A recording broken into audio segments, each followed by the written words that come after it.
More schools vandalized in strife-torn Vuwani, with President Jacob Zuma blaming third forces. A former officer says Ria Piecha ordered him to make critical changes to the police's official Marikana shooting statement. Hello and welcome to it. You're watching Enews Direct. I'm Duduzile Ramela. And I'm Sandile Gangose. Good evening. To comment on any of our stories, you can of course find us on Twitter and Facebook. That's at Enews Direct. And you can also track our main stories using the following hashtags, Vuwani and Piecha. We start with this. Violent demonstrations in the Vuwani area in Limpopo have now left at least 23 schools damaged, 17 of them completely gutted. Residents are protesting against Vuwani's inclusion in the new Malamulele municipality. The vandalism has been widely condemned by political parties, the Basic Education Department, unions, and even the president. A special task team is holding urgent talks with provincial officials. But in one village, residents are determined to protect their schools. Another school destroyed by angry residents, this time in the village of Mashaudoli. School children are in shock. Those who are banning the school, this is not right, because you are banning your future, your sister's or your brother's future. This is not good, you must stop. Down the road in Bungeni village, residents support the new municipality. They want classes to continue. We have decided to hold a meeting and tell our children to go back to schools. As parents, we are going to protect those schools. And are working around the clock to ensure people's safety. We just having some groups which we are doing some shift. Every day we are just sleeping in those schools so that those people mustn't come and attempt to and pen our schools. Earlier in Parliament, President Jacob Zuma condemned the vandalism. This really raises eyebrows very seriously. 17 schools, it's not a small thing. This is just shocking. If we are talking about a school or two is one thing, 17 schools, it looks suspicious. Since the president spoke, even more schools have been damaged. Linyaruselo, Vuwani in Limpopo.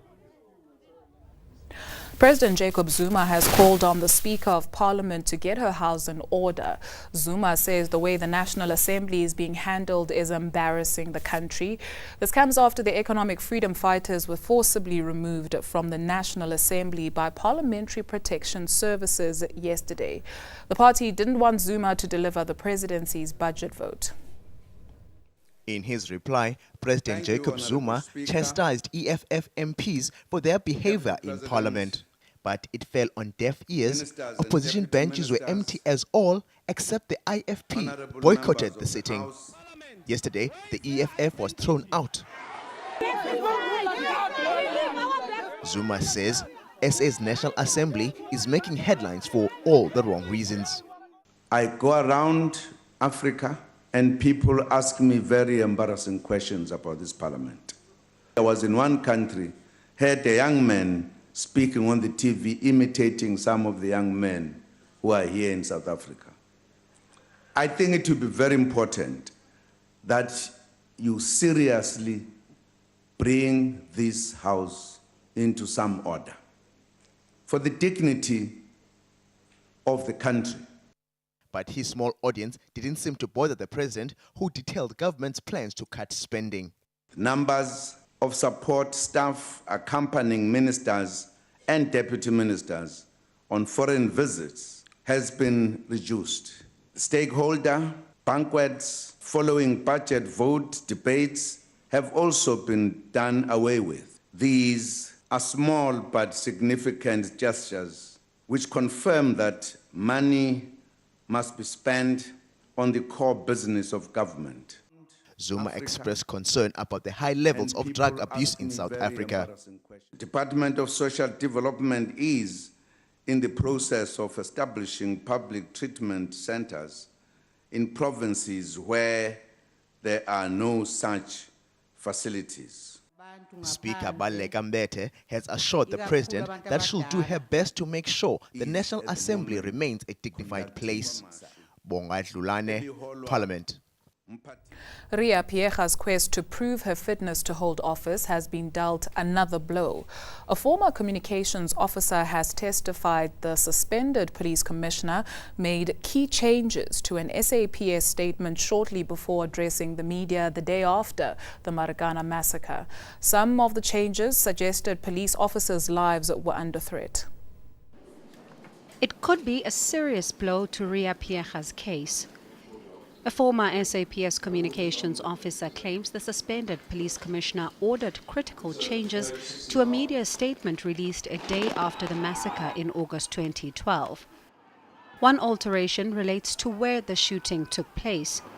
Lindela Mashego says Piega told him not to differentiate between these two locations where protesters were killed. One scene unfolded in front of the cameras, the other behind these rocks. During the Marikana inquiry, it emerged that many of the victims from the second scene were shot while apparently trying to surrender. Then there's the sentence, which Mashego also says Piega altered. The militant group stormed towards the police, firing shots and wielding dangerous weapons. Police retreated systematically and were forced to utilize maximum force to defend themselves. Because that also is a change from the previous documents. Correct. How did that come to be there? That too is a line that was suggested that it should be in the media statement by the National Commissioner. Mashego's claims are damning, and his version of events is likely to be thoroughly interrogated when he takes the stand for cross-examination. Bongiwa Kumalo, Centurion.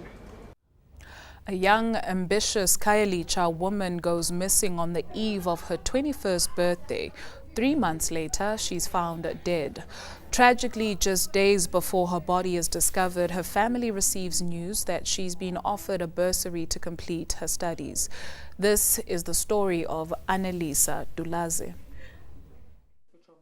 Annelisa Dulaze dreamed of becoming an actress.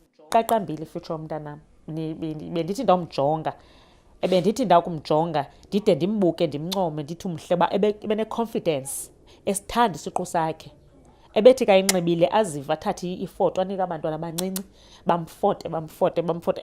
The 21-year-old went missing 3 months ago. This week, her body was found buried in a partially built house in Khayelitsha. Still beningenayo into ethi ndizamfumana ebhubhile. Kube buhlungu kodwa ndabe ndinalo uvuyo lobana leyo ba sibe ngoba nangona ilandikile nje ibistakisa ndaweni ninyi senze singahambeli ndawo.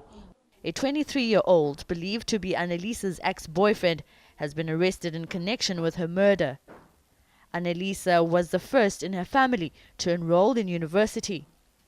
She had been studying a Bachelor of Arts degree at Rhodes, but was forced to drop out when her funding was cut. Umntanam waphinda waqhubeka apply emane contact uprincipal wakhe apha eChris bene communication no-principal bakhe apha no-class teacher yakhe pha efuna indlela anothi aphinde angene esikolweni. Ironically, the week Annelisa disappeared, Wits University offered her a bursary to continue her studies. News that her mother, a domestic worker, was desperate to share with her. Ebehlele ndikhuthaza njalo into yobana uzondikhupha apha kuleli tyotyombe. Now, however, the Dulaze family can't afford to bury Annelisa. Tim Tongana, Cape Town. What a tragic story. In other news, Public Protector Thuli Madonsela says she can't say with certainty that the Free State government abused state funds during the ANC's municipal election campaign in 2011. Madonsela released her findings today after investigating instances of alleged failure to separate the governing party from the state. Operation Hlasela is a Free State government project aimed at accelerating service delivery. But Premier Ace Magashule failed to disclose that a private initiative using the same name also publicly promoted the ANC's 2011 municipal election campaign. Public Protector Thuli Madonsela says this created confusion. Regarding whether or not the Free State government implemented Operation Hlasela in a manner that amounts to conflation of state and party, I find that the allegation of conflation of party and state is substantiated. Does this mean that government money was used to advance the ANC's electoral campaign? No, I cannot. That's why I didn't say there was no use of state resources. I said there's inconclusive evidence. A third report investigating the ANC's failure to separate party matters from state will be released at a later date. Xoli Mgambi, Pretoria. A quick look at world news now, and the Canadian state of Alberta has declared a state of emergency as wildfires continue to sweep through the region. Tens of thousands of people are now homeless. More than 80,000 residents of Fort McMurray are sheltering in evacuation centres, where 2 women have given birth. No deaths or injuries have been reported. And the Syrian army has declared a 48-hour truce in the besieged city of Aleppo. At the same time, the military has signed an agreement with civilians for refugees to return to recaptured towns and to help start with reconstruction. And opposition parties have boycotted Parliament, saying they'll not legitimize a discredited president. The ANC in Parliament says the so-called boycott is driven more by opposition mob psychology than substance. Now, some social media users say the move was long overdue, while others say it's a cheap political stunt that solves nothing. We end off at the South African Post Office, which says less than 1% of its staff is on strike. The entity says today's industrial action by the Communication Workers Union has had minimal impact on its activities. The union is demanding salary increases and the permanent appointment of workers. Of course, we do love to hear your thoughts. You can check us out on Twitter and Facebook. That's at Enews Direct, or you can head on over to our website. That's emca.com/direct. After the break, we've got your business news as well as your weather.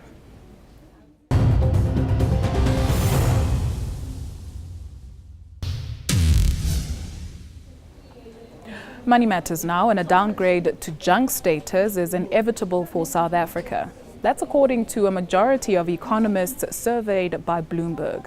4 of the 13 analysts interviewed see the downgrade to junk happening next month, with all of the economists seeing the country's rating at non-investment grade by December. The data cited slow growth as a major concern, with expansion of under 1% widely expected. Low growth is set to limit tax revenue, making it difficult for government to achieve its targets. Standard & Poor's and Fitch both rate the country at one level above junk status. And with that, let's see how the markets performed today.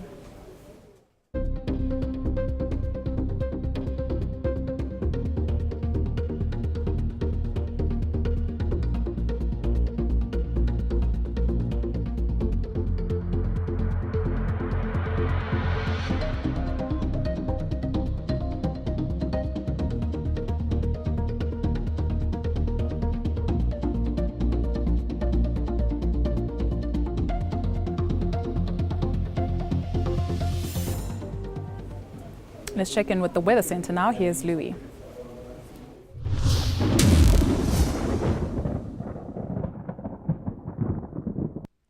Good evening, everyone, and welcome to the Weather Centre.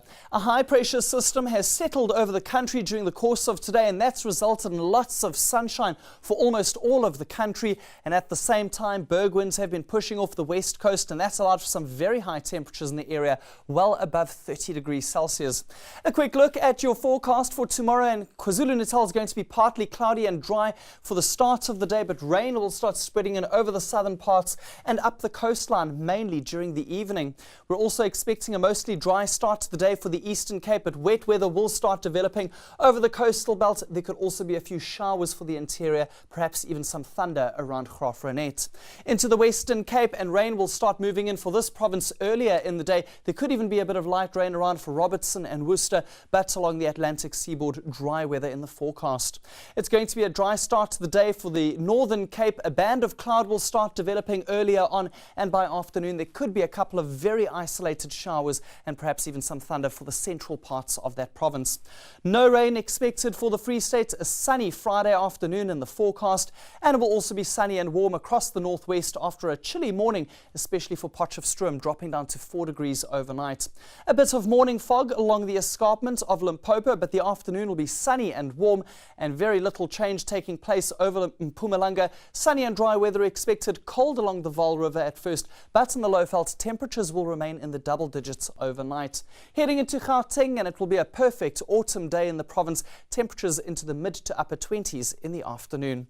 Let's take a look at your weekend's weather conditions, and a developing cut-off low will bring further showers and thunderstorms to the Cape provinces. It's going to be a wet day along the eastern coastline with lots of cloud cover, and there isn't too much change taking place as we head into Sunday. More wet weather expected, especially for the coastal areas, but it will be dry and cooler into Gauteng.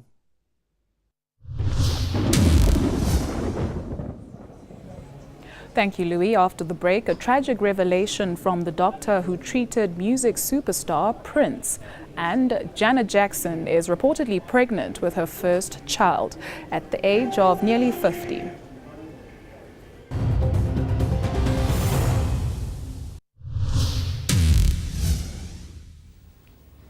Entertainment news now, and a tragic revelation from the doctor who treated music superstar Prince. Meanwhile, in other news, Janet Jackson is reportedly pregnant with her first child. Music superstar Prince died just one day before a doctor was to meet with him to help end an alleged addiction to painkillers. A lawyer for addiction specialist, Dr. Howard Kornfeld, says the star was just days away from being sent to a rehab clinic. The hope was to get him stabilized in Minnesota and convince him to come to Recovery Without Walls in Mill Valley. That was the plan. Janet Jackson is reportedly pregnant with her first child. The star turns 50 this month. Just a few weeks ago, she cancelled her latest tour. We're in the second leg of the tour, and there actually has been a sudden change.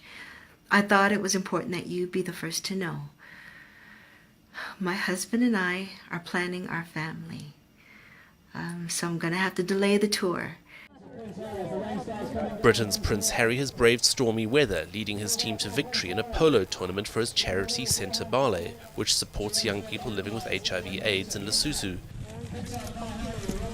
The money raised will help 1,500 youngsters at the newly opened Mamahato Children's Centre in the Mountain Kingdom. Horsemad Harry founded the organisation 10 years ago.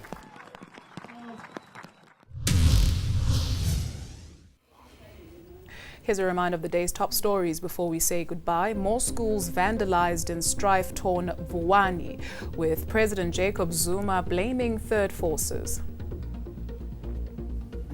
A former officer says Ria Piecha ordered him to make critical changes to the police's official Marikana shooting statement. And that's a wrap from the E! News Direct team. Until next time, good night.